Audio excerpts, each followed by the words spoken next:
Hello, dear ones. We move into a season of waiting. We move into the winter season of waiting, and I've been thinking a lot about sacrifice and love, as I talked about last week.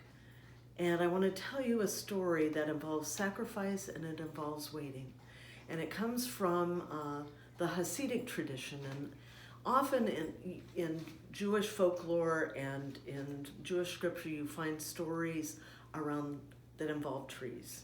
And this is a story that involves a magical tree. So everyone knew of this magical tree that renewed life and brought out the very best in every species that came near this tree. And it welcomed all species near it. And it was a place that animals would travel for hundreds of miles to go and be near this tree, because even just being in its presence, animals were nourished and nurtured by it. And people lost track of where this tree was. And as the story goes, an old wise teacher came to a village and reminded people that this tree actually did exist. And people were wanting immediately to go out and find this tree. And a group of people, of men and women, decided that they would go out and find this tree. And as soon as they left the gates of their village, they began to argue, well, we think we should go north, we think we should go south, we think we should go east, we think we should go west. And the wise person who was still visiting in their village said, actually, I believe you have some work to do here. I believe that it's not about the direction you travel, but the eyes you have to behold this tree. And I believe now, even if you found this tree, you might not be able to see it for what it truly is and holds all this magical possibility for you.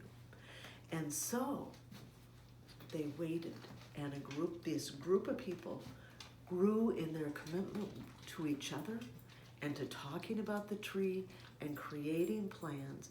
And what they discovered is that some of them were growing in their ability to see the magical tree, and others were moving more slowly in their ability to see. But they also remembered the words of the wise teacher and realized that they needed to wait. And part of their ability to see the tree was in traveling as a diverse community, but that they had to wait until everyone in this group of travelers was ready to behold the tree with an open heart and an open mind and with deep wisdom. So as a covenanted community, they waited. And they recognized each gift that every member of the traveling party brought. And once they waited and nourished each other's gifts and acknowledged each other's gifts, they grew in their ability to see one another clearly, and they grew in their ability to behold the magical tree. And once they all were clear that they now had the ability to behold the magical tree, is when they set out. And they all agreed, the direction didn't matter, that they would behold the tree. And lo and behold, they set out on a journey and they found the tree. And it was truly magical. And it was the tree of wisdom.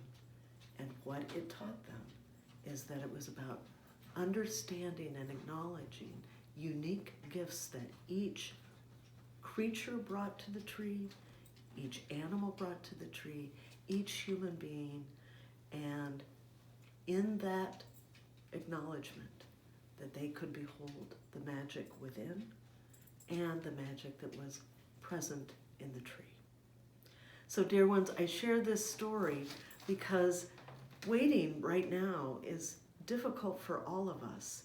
We're ready for this pandemic to be over, but we are being invited to glean blessings and lessons from this time.